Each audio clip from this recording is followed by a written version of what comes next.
Barang termahal kamu itu apa sih? Barang termahal saya itu mobil sih.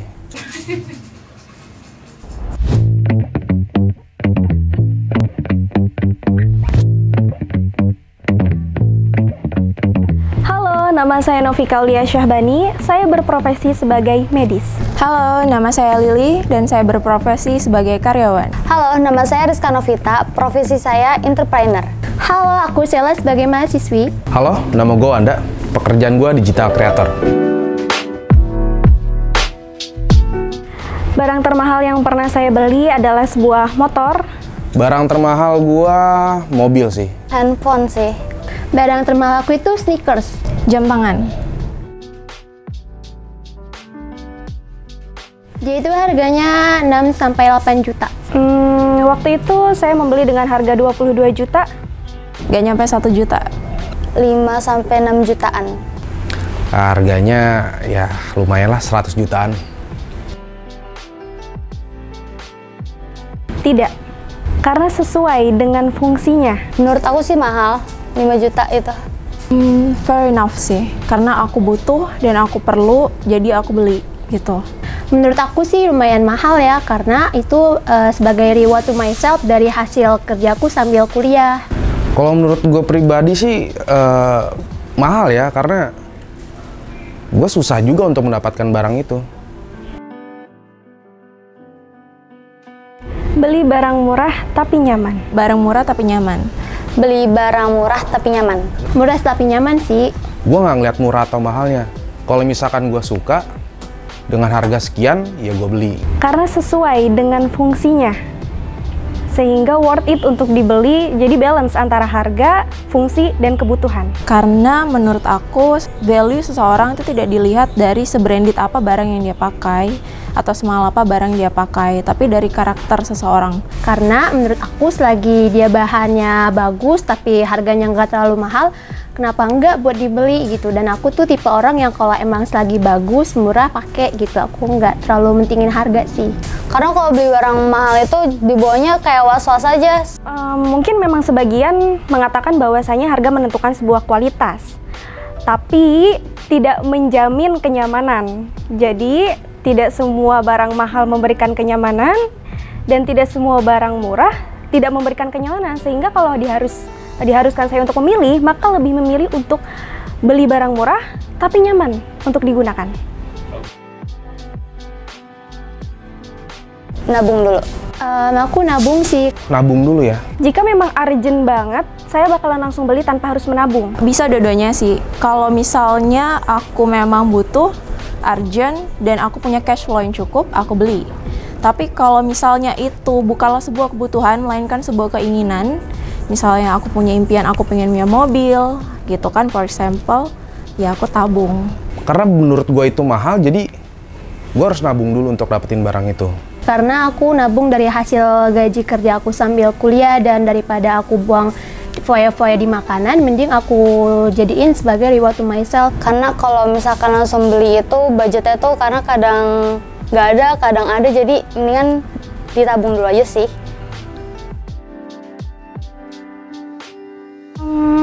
Penting nggak penting sebenarnya ya, karena bisa dilihat dari dua sisi.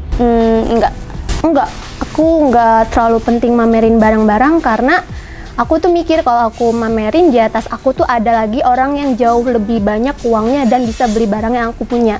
Menurut aku dari sisi positifnya ada gitu loh. Kita memamerkan barang itu sisi positifnya ada. Bisa menjadikan orang itu termotivasi, ingin bekerja lebih keras, ingin bisa mendapatkan hal itu. Jadi menurut aku dari sisi positifnya ada. Karena itu biar diri sendiri aja yang bangga sama hasilnya sendiri gitu. Ketika saya berperan sebagai orang yang memamerkan barang tersebut, lalu ada responden yang melihat, responden itu kan akan terbagi menjadi dua. Ada yang berpikir positif, ada yang juga berpikir negatif. Mungkin orang yang berpikir positif ketika kita memamerkan sesuatu, dia akan menjadikan itu sebagai support dia. Supaya, oh saya harus seperti ini nih, oh saya harus seperti dia. Tapi responden yang bersikap negatif, tentu akan menimbulkan iri hati. Nggak perlu juga sih, lagi juga toh nggak ada gunanya juga kalau misalkan kita pamer-pamer barang kita. Yang penting syukurin apa yang kita punya. Kalau misalkan kita pamer, nanti yang ada tanggapan orang kan jadi nggak enak ke kitanya. fenomena ini menurut gua ya kayak lu mau lakuin terserah lu, nggak mau lakuin juga terserah lu. Itu lebih ke diri sendiri aja sih. Kalau misalkan dia mau pamerin ya udah, kalau enggak ya udah. Jadi lebih ke ya dinetralin aja lah gitu. Pandangan aku pribadi ya, aku nggak mikirin mau dia pamer atau flexing.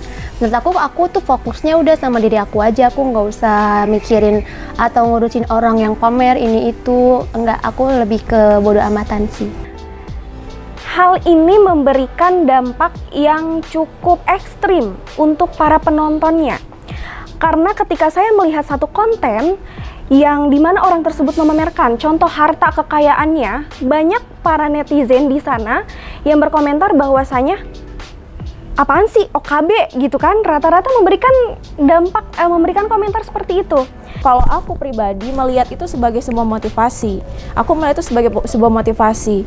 Dia bisa, kita sama-sama manusia. Kenapa aku nggak bisa? Aku pasti bisa. Kalau aku melihat seperti itu. Kalau misalkan lo mau pamer silahkan, nggak juga nggak apa-apa. Karena menurut gua kalau misalkan ada orang yang pamer, mungkin dia bangga akan yang dia milikin itu. Mungkin karena dia susah untuk mendapetinnya, makanya dia sampai pamer gitu. Tapi kalau bagi gua, pamer nggak penting juga sih.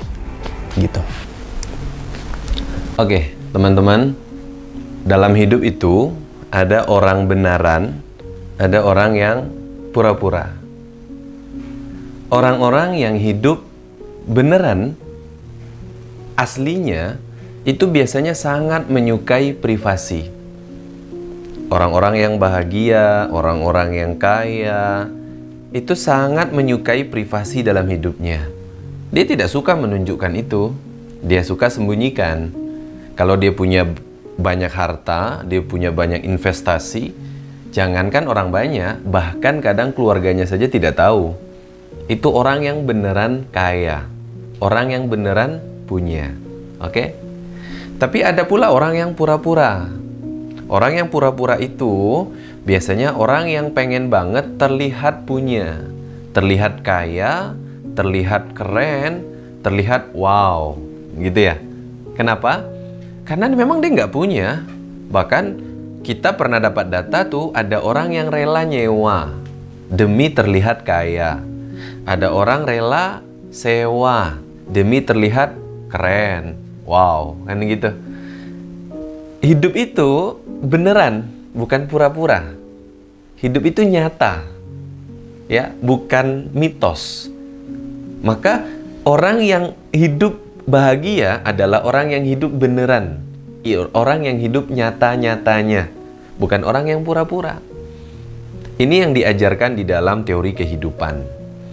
Dalam ilmu psikologi, orang yang punya itu orang yang merendah. Orang yang punya, orang yang tidak suka disebut-sebut. Orang hebat, orang kaya, itu malah senang terlihat biasa. Itu menurut teori psikologi.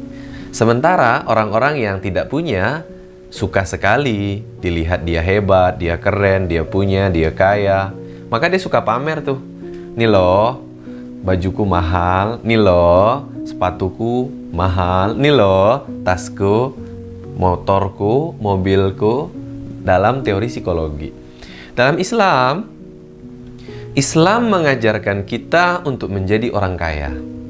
Islam mengajarkan kita untuk kalau bisa dunia ini kita genggam agar akhirat kita baik. Itu Islam. Tapi Islam tidak mengajarkan kita untuk pamer, untuk foya-foya, untuk suka menunjukkan nih loh bajuku mahal, sendalku, sepatuku dan lainnya. Islam tidak mengajarkan itu. Betul, Islam mengajarkan kita ayo kerja. Islam mengajarkan kita ayo cari uang yang banyak. Islam mengajarin kita ayo jadi orang kaya. Iya, Islam seperti itu. Tetapi kalau kita sudah punya, Islam mengajarkan kita untuk hidup sederhana.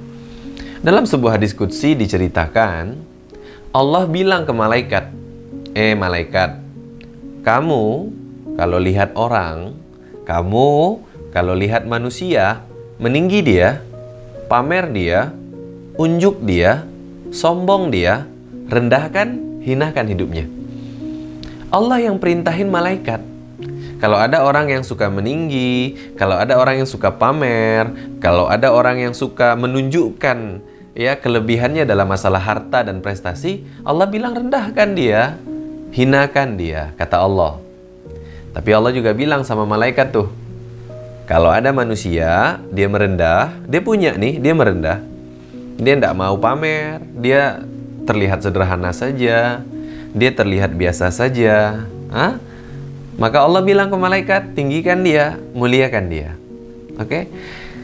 Hadis ini sangat relevan dengan kehidupan kita. Hadis ini sesuai banget sama kehidupan kita. Kenapa? Ketika Allah bilang, malaikat, kamu kalau lihat orang meninggi, orang pamer, orang sombong, rendahkan. Kenapa? Secara kehidupan, dalam kehidupan kita, orang yang pamer itu bahayanya banyak. Pertama, jadi incaran kejahatan. Ya, karena orang akan mencari orang-orang yang suka pamer. Oh, dia punya rumah.